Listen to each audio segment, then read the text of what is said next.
Welcome back to Weekend Sunrise on Masters of Spin. This morning, Google has unveiled a new campaign recognising the IT professionals who have kept the world connected during the global pandemic. Patients opened their eyes when they heard the grandchildren's voices. There are things like a virtual marriage proposal, songs and prayers around the bedside.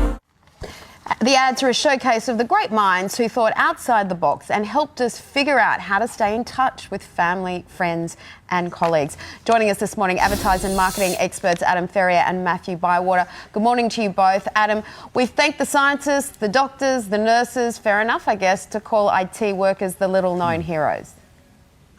It's kind of wacky, isn't it? Like, IT workers aren't known for their charisma and personality. And I think that shines through in this particular ad.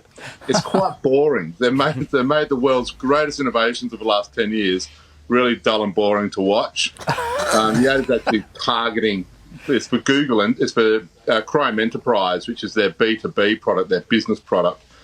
So it's actually targeting IT workers, and they've thought, if we put IT workers in the ad, then that'll be great. The issue is it doesn't make for a great ad. Matty, do you agree? And if so, what should they have done? Yeah, no, I agree. They're right in picking IT workers. I think that they should be the hero of this story. And their intention, obviously, like Adam said, is to actually not reintroduce that product, Google Chrome, and all the off-benefits of what that can do, but also, too, these guys are in a big play with all the other tech firms for the top engineering talent. So making them the hero makes absolute sense. They just lack the storyline behind it. They didn't give you that hero story when you read through it. It was a very technical, pragmatic sort of outlay. Adam, what about you? You seem pretty critical. What would you have done differently? Well, I would have... they've tried to weave 3 to 5 stories into the one narrative, and I would have just stuck with one story and made that quite beautiful and relied less on the talking heads in the ad who don't do a great job. But the actual stories and the innovations they've created are amazing. But talk to the benefits of those and maybe chuck in an IT professional here and there because they had to. Yeah. Would you like, as in attempt to humanise the creators of these or products? IT professionals. Yeah. And as Matt said, it's a great strategy. It's a really good strategy. It's just real people doing real things at the best of time in advertising are boring.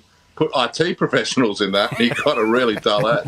No, with all due respect to IT professionals everywhere. IT professionals are getting sledged unfairly. Are we going to have to an unqualified apology on behalf of Adam Ferrier? IT guys and IT department, please answer my calls. Yeah, we need those guys and girls. I think Adam's about to lose his microphone. He seems unrepentant. He's fine. Also on Masters of Spin this morning, Virgin Atlantic is hoping for us to see the world differently. Adam, what do you think of this new campaign in Europe? Is it too soon, or do airlines need to get on the front foot? I really like the line, see the world differently, and I like the idea. It's a good ad. It's just, I think, the wrong time for this ad. I think at the moment people don't want to see the world differently. They want to see the world again. Yeah. And they want to do it in a way that's familiar to them. So strategically it's a little bit wonky. However, the embracing of diversity is wonderful, obviously, and then the tone and style of that is also really cool, just making it seem aspirational, hip and kind of wild, a bit like Virgin. But it's just probably the wrong time for that message of see the world differently.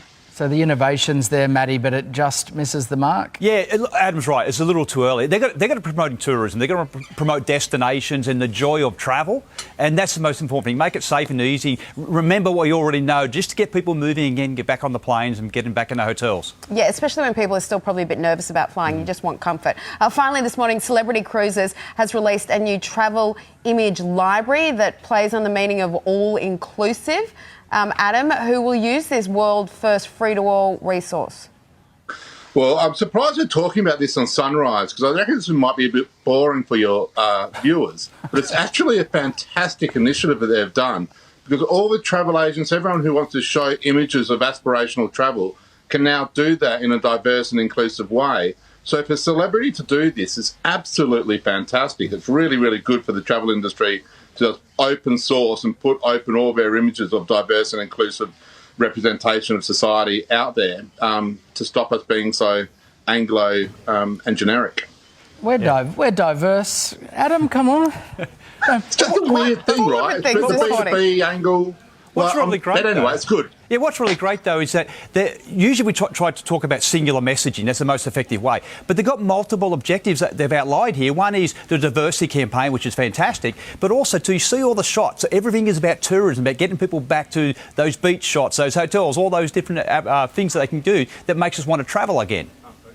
Yeah, I like it. The only thing I'm not sure about is the guy on the wheelchair on the beach. When my mum's in a wheelchair, and it's really hard to get beach-friendly wheelchairs. We need more of them in Australia. Anyway, That's a great point. Thanks, guys, for your expertise. Coming up, first pictures of the Harry and